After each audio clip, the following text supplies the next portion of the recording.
আজ থেকে 10 বছর আগে যদি আমি আমার দাদু ভাইকে বলতাম, দাদু যে আমাদের জল কিনে খেতে হবে, দাদু কিন্তু একটু অবাক হতেন। হ্যাঁ, জল আবার কেউ কিনে খায়?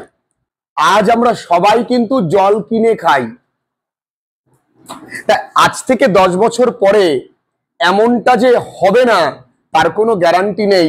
যে আমরা প্রত্যেককে অক্সিজেন সিলিন্ডার কাঁধে করে নিয়ে পড়তে আসছি, আর পড়া জিজ্ঞাসা করা হলেই গ্রিন হাউস এফেক্ট ভাই, যে ঘটা করে সরকার বিভিন্ন প্রকল্পগুলো করে, লোকের বাড়ি বাড়িতে গিয়ে প্রকল্পগুলো করছে।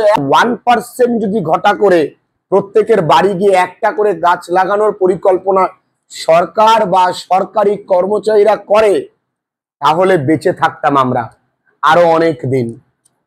মানুষ সব বুঝি, বোঝার পরেও প্রতিমা নিরঞ্জনের সময় প্রতিমাকে নিয়ে গিয়ে নদীতে আমরা দিচ্ছি, আর নাচ করতে করতে বলছি, মা তুমি আবার এসো। ওই হতচ্ছাড়া, তুই থাকবি তো পরের বছর, মা তো প্রতি বছরই আসবে। যেই পরিমাণে গ্রিন হাউস এফেক্ট বাড়ছে, গ্লোবাল ওয়ার্মিং বাড়ছে, তুমি আসতে পারবে তো? তুমি টিকে থাকবে তো? এবং এই কবিতাটা 1985 সালে লেখা, রিটেন বাই কার্ল ডেনিস। এই কবিতার নাম দ্য গ্রিন হাউস এফেক্ট। আজকে এই কবিতাটি জলের মতন স্পষ্ট হয়ে যাবে। 3টে কবিতার বাংলা মানে আমি আজকেই তোমাদেরকে প্রোভাইড করে দেব। এই কার্ল ডেনিস অত্যন্ত সহজ সরল ভাষায় এবং সমাজে আমাদের কি কর্তব্য সেটা নিয়ে তিনি কবিতা লিখতেন বা লেখালেখি করতেন। তাহলে 1985-এ তিনি লিখে গেছেন, কিন্তু দেখো এখনো কিন্তু মানুষের পরিস্থিতি একই। যত দিন যাচ্ছে বিজ্ঞান উন্নত হচ্ছে, মানুষের বয়স কমছে এবং পৃথিবীতে টিকে থাকা আরো বেশি অসম্ভব হয়ে যাচ্ছে। গ্রিন হাউসটা কি? শীত প্রধান দেশে কাচের ছোট ছোট ঘর করে সেখানে গাছ গাছালি পালন করা হয়। সেই কাচের ঘরে সূর্যের আলোটা ঢুকলে আর বেরোতে পারে না, সুতরাং হিট মেইনটেইনড থাকে আর গাছগুলো বাড়তে সাহায্য করে। আমাদের পৃথিবীতেও সূর্যের আলো যখন আসে সেটা মহাশূন্যে চলে যায় বলে তাপমান ঠিকঠাক থাকে, কিন্তু বেশ কিছু carbon dioxide, carbon monoxide, methane, তোমরা জানো ক্লোরোফ্লুরো কার্বোজল এসি থেকে বেরোয়, সিএফসি ইত্যাদির জন্য ওই হিটটা বেরোতে পারছে না। না বেরোতে পারলে তাপ যেটা প্রয়োজন তার থেকে আরো বেশি বৃদ্ধি পাচ্ছে। ক্লিয়ার? তো এর ফলে তৈরি হলো গ্রিন হাউস এফেক্টের ফলে গ্লোবাল ওয়ার্মিং। এখানে লক্ষ্য করবে বন্ধুরা, এফেক্ট বানান দুটো আছে, EFFECT আর AFFECT। একটা এফেক্ট, একটা অ্যাফেক্ট। উচ্চারণ ঠিক করবে। এটা ভার্ব, এটা কি ভার্ব, আর এটা কি নাউন। তাহলে এটা কি বাবু? তাহলে গ্রিন হাউসের প্রভাব, আর এটা প্রভাব ফেলা। কেমন? যদি বলি স্মোকিং অ্যাফেক্টস, যেখানে যেভাবে পারবো আমরা ইংরেজি শিখে নেব, our health. Smoking affects our health. দেখো এই অ্যাফেক্টসটা কিন্তু ভার্ব। আমরা যদি বলি smoking has a bad effect on our health, তখন কিন্তু এই এফেক্টটা কি হয়ে গেল? এফেক্টটা নাউন হয়ে গেল। তাহলে এই এফেক্টটা কি বাবু? নাউন। আমরা এবার কবিতায় যাই, একদম লাইন বাই লাইন পড়বো, প্রত্যেকটা জায়গা ভালো করে বুঝবে। The gradual warming trend.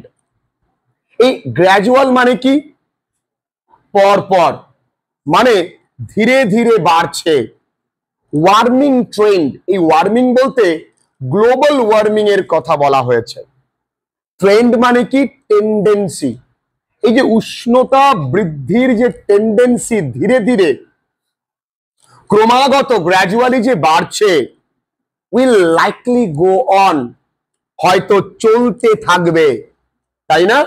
গত বছর যে তাপমাত্রা ছিল, এবছর কিন্তু তাপমাত্রা বেড়েছে। And the grain belts. Babu grain belts মানে কি?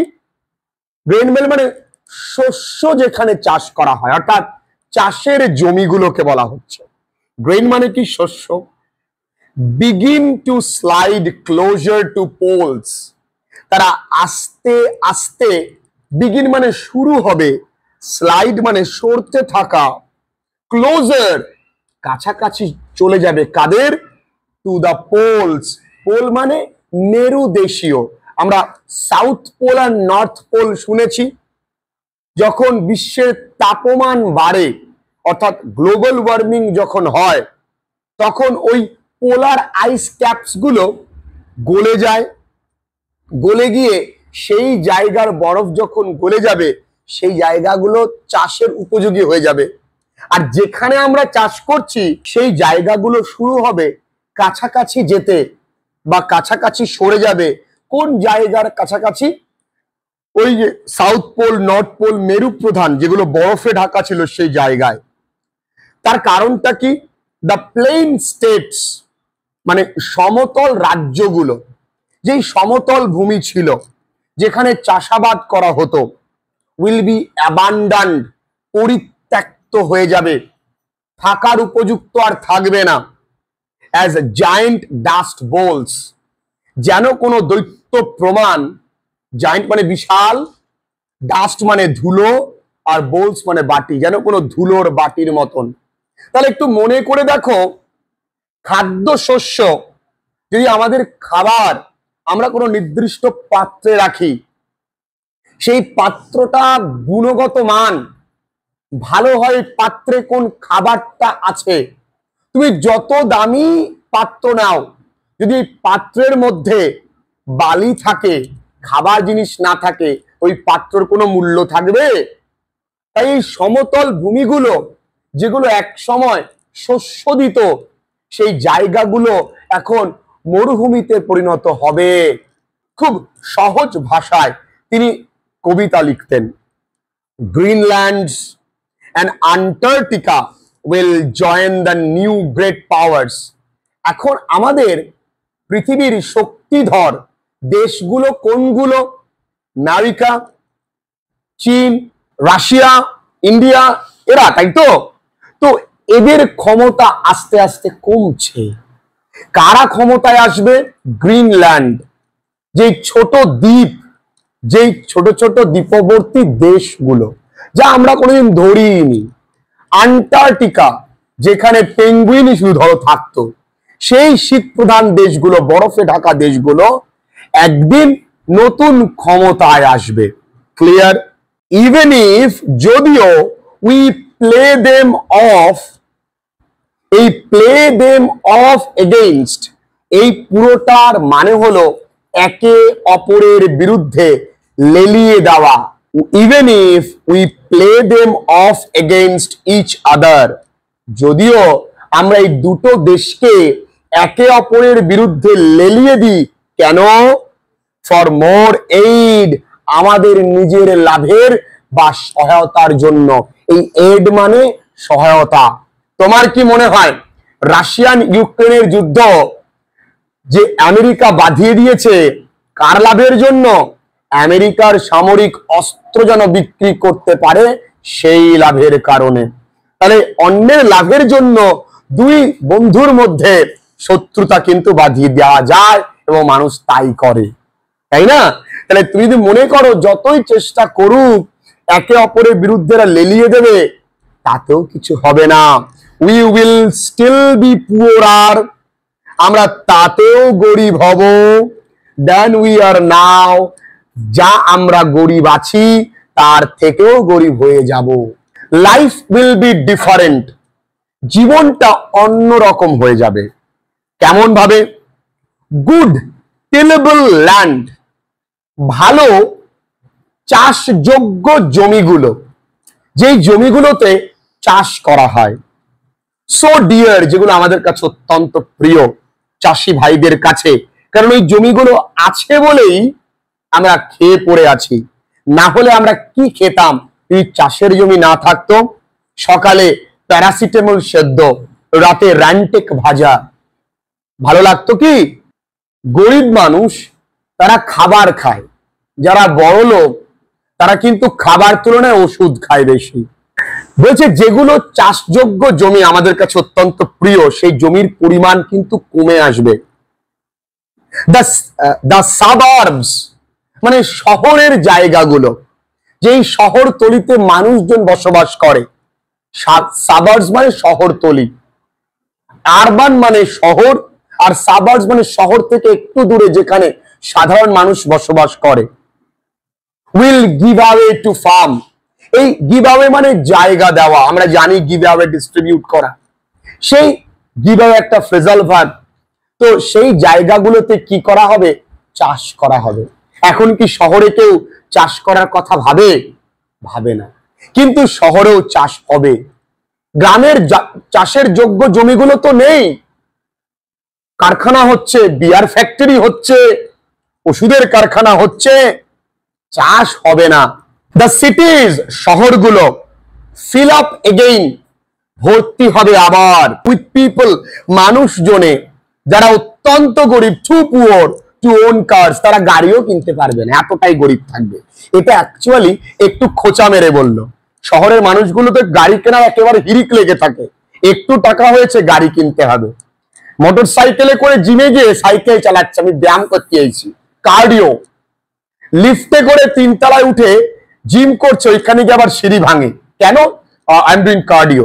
জিম কম, ঢং বেশি, এটাই বর্তমান চলে।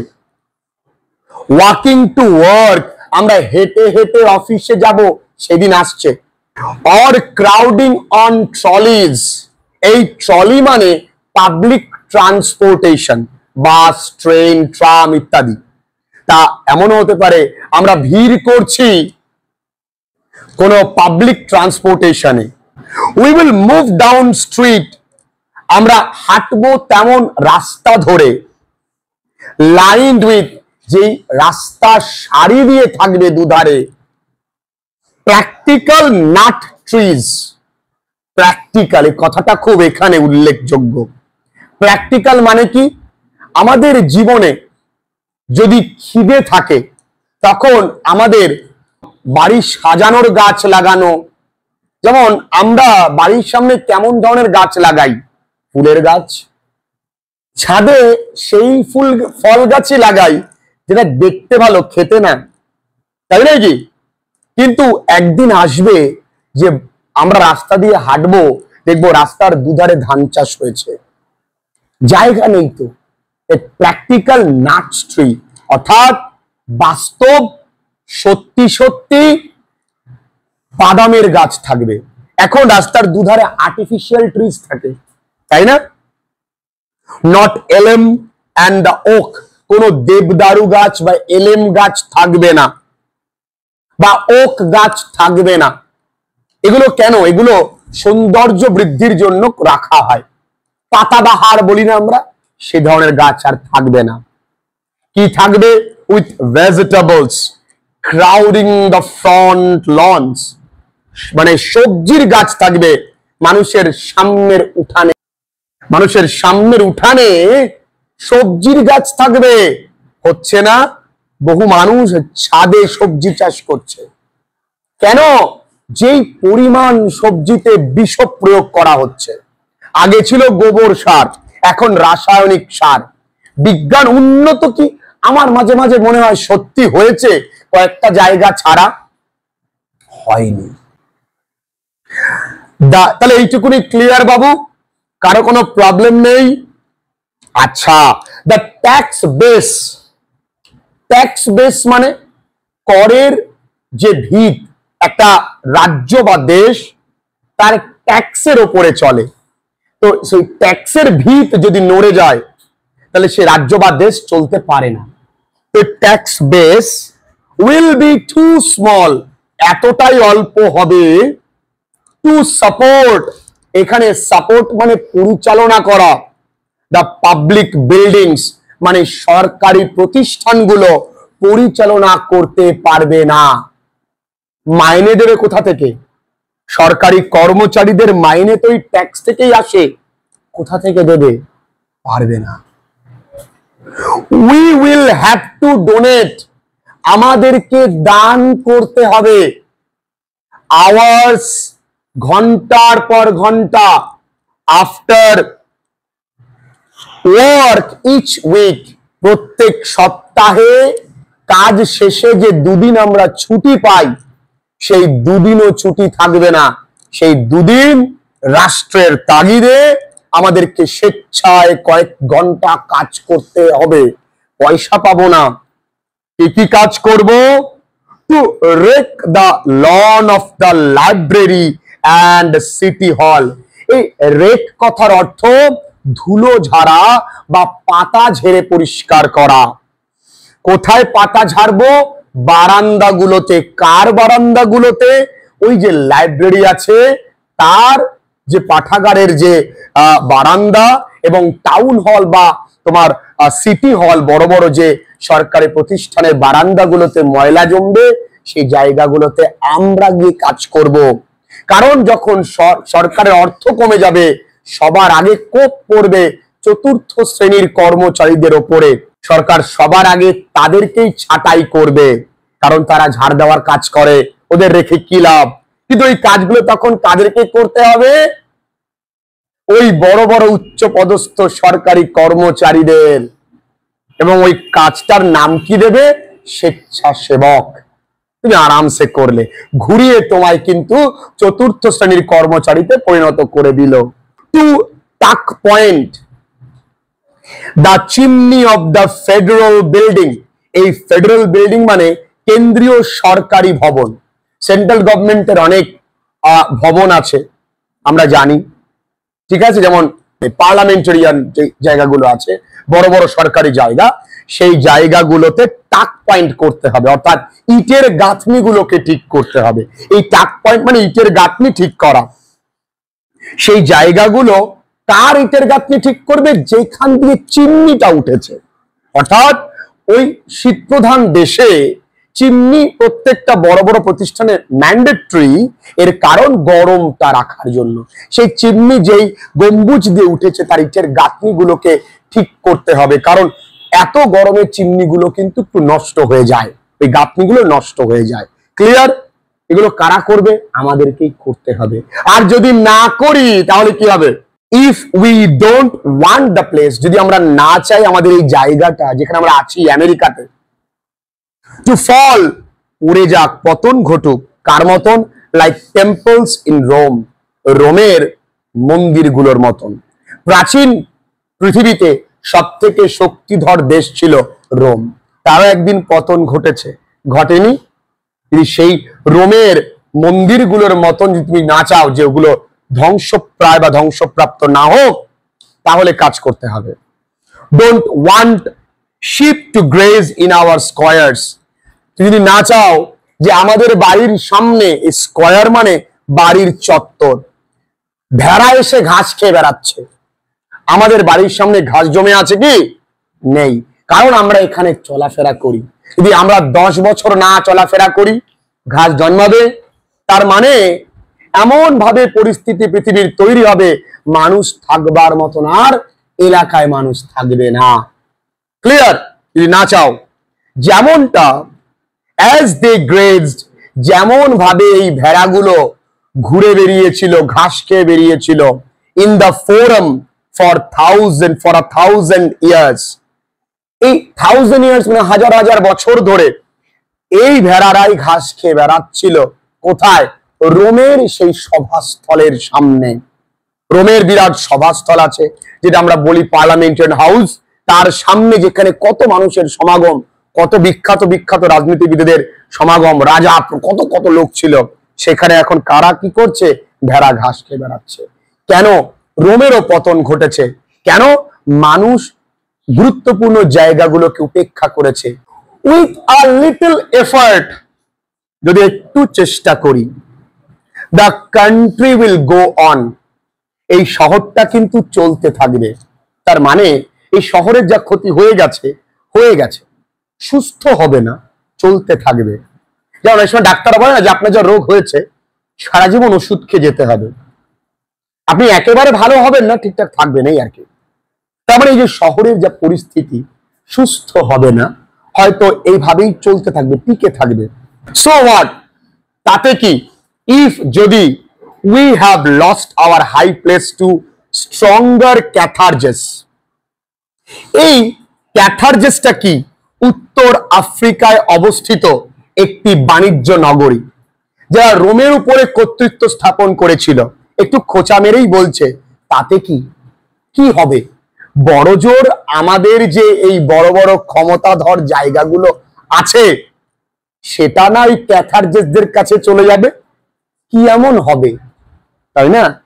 আরে ছেলে নেশা করে, বাবা বুঝতে পেরেছে, বাড়ি এসছে ছেলে, বাবা বলছে আরে বাবা খা, তাতে কি, খুব বেশি হলে তোর ক্যান্সার হবে, তুই মরে যাবি, এর বেশি কিছু তো হবে না।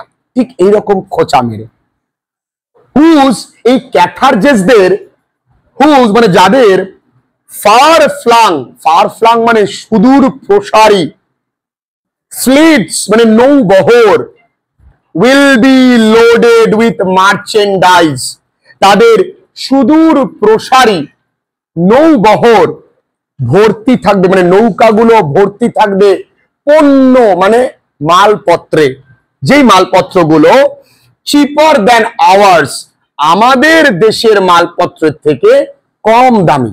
তার মানে আমাদের দেশ তো গ্লোবাল ওয়ার্মিং এর কারণে ফসল ফলাতে পারবে না, দুর্ভিক্ষ দেখা দেবে। আর দুর্ভিক্ষ কথার অর্থ কি?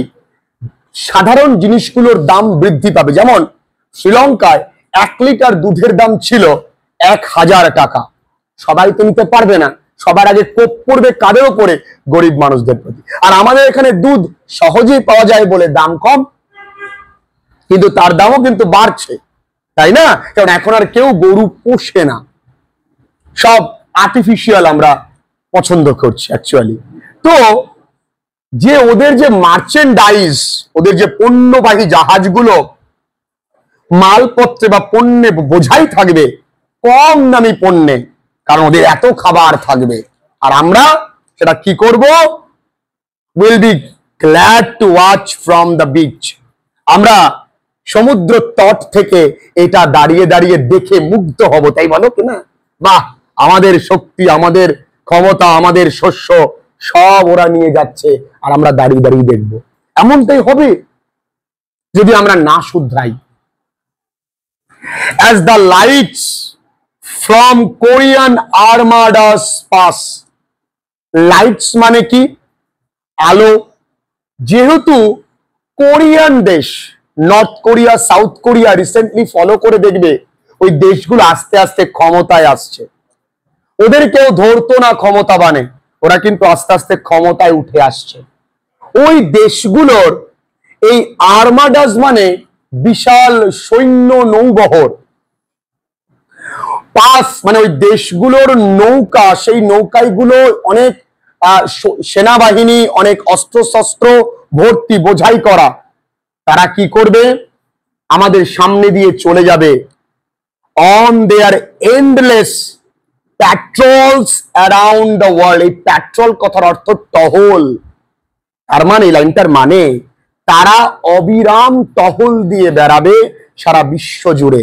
অর্থাৎ আজ যে আমেরিকা এত ক্ষমতাবান, সেই আমেরিকা তার ক্ষমতা হারাবে, আর এই কোরিয়ার মতন দেশগুলো তাদের ক্ষমতা সারা বিশ্বে দেখাবে। বুঝতে পেরেছো কেন? আমেরিকার ক্ষমতা আছে, অর্থ আছে, সব আছে, কিন্তু হতে পারে আমেরিকা পরিবেশ সচেতন নয়। ভারতের সব আছে, কিন্তু ভারত পরিবেশ সচেতন নয়। একটা সেলিব্রিটি গাছ লাগাচ্ছে, 5টা ছবি, গাছ একটা, কি করে হবে? let them have their little time in the sun, এটা একটা ইডিওমেটিক এক্সপ্রেশন। বলছে তাদেরকে let them have their, নিতে দাও তাদের অল্প সময় সূর্যের মধ্যে। তার মানে তারা অল্প সময় একটু ভালো কাটিয়ে নিক। এই কোরিয়াও তো একদিন আবার ধ্বংস হয়ে যাবে, কারণ এরা যখন বড় লোক হবে তখন এরা আস্তে আস্তে শুধু অর্থের পেছনে ছুটবে, পরিবেশের পেছনে কম, তাই না? মানুষ যখন আদিম যুগে ছিল তখন তাদের কাছে পরিবেশই সবকিছু ছিল, যখন সভ্য হয়েছে আরো বেশি অসভ্য হয়েছে। আচ্ছা, এই যে এত বোঝদার কথাবার্তা যে পরিবেশ প্রকৃতি সম্পর্কে আমরা বললাম, এগুলো আমরা কিভাবে বললাম? we will say to ourselves as we begin to survey, এই সার্ভে কথার অর্থ দোল খাওয়া। আমরা এগুলো একে অপরকে বলতে শুরু করব কখন? যখন আমরা দোল খাবো। কোথায় দোল খাবো? দেখি, to the strains of our native beach band. আরে স্ট্রেইনস মানে সুর। কোথায়? কোন আঞ্চলিক গান, কোন বিচ পার্টিতে ব্যান্ড বাজছে, ওইখানকার গানে যখন, যেমন এক এক জায়গায় একরকম গান, যেমন আফ্রিকার একরকম গান হয়, হলো লো হা হা, আমাদের এখানে একরকম গান হয়। তো পার্টি, বিভিন্ন বিচ ব্যান্ড পার্টিতে ওই গান শুনতে শুনতে আমরা এই কথাগুলো বলবো, জানিস তো বন্ধু, পরিবেশ অবস্থা একদম ভালো না। এগুলো ডাক্তার কি করছে, আপনি কিন্তু একদম ধূমপান করবেন না, তাই হচ্ছে তো। আমরা নিজেরাই প্রকৃতি নষ্ট করছি, প্রকৃতি নোংরা করছি, আর আমরা এগুলো বিচ ব্যান্ড পার্টিতে গিয়ে আমরা বলছি কি অবস্থা, দেশটার একদম অবস্থা জঘন্য হয়ে গেল, তাই নয়? এটা হচ্ছে ইগনোরিং, আমরা উপেক্ষা করছি। ওইখানে বিচ ব্যান্ড পার্টিতে আঞ্চলিক গান চলছে, আর আমরা উপেক্ষা করছি ওইখানেই the hits from the Arctic on the radio. Arctic কোন এক জায়গার এই হিটস কথার অর্থ, এই হিটস মানে কোন প্রাকৃতিক দুর্যোগের খবর হয়তো রেডিওতে বলছে, সেটা আমরা উপেক্ষা করছি। কেন? আমরা ওই আনন্দে বা নাচে মত্ত। আমরাই সেই ব্যক্তি যারা নাচ করতে করতে পরিবেশ নিয়ে বলছি, ভাই দেখ হঠাৎ গরমটা বেড়ে গেল, বুঝলি তো, কিন্তু রেডিওতে বলছে আপনারা ধ্যান দেবেন, আজকে ধেয়ে আসছে কাল বৈশাখী ঝড় অনু। তুমি শুনলে না, তুমি কোন খবর শুনবে? দিদির কাছে মোদির খবর। দিদি পাঠালো মোদিকে একটি নতুন ধুতি খবর। আমরা প্রকৃতির খবরগুলোকে উপেক্ষা করি, কারণ আমরা প্রত্যেকে একটা ইলিউশনে মত্ত, একটা ভ্রান্ত ধারণায়, একটা ভ্রান্ত পৃথিবী, একটা মিথ্যে স্বপ্নে আমরা মত্ত, যে আমরা অনেক দিন টিকে থাকবো। যদি প্রকৃতি বা এই নেচার যদি চায়, একসাথে সবাইকেই নিয়ে যেতে পারে, পারে না? এই ছিল টোটাল কবিতা।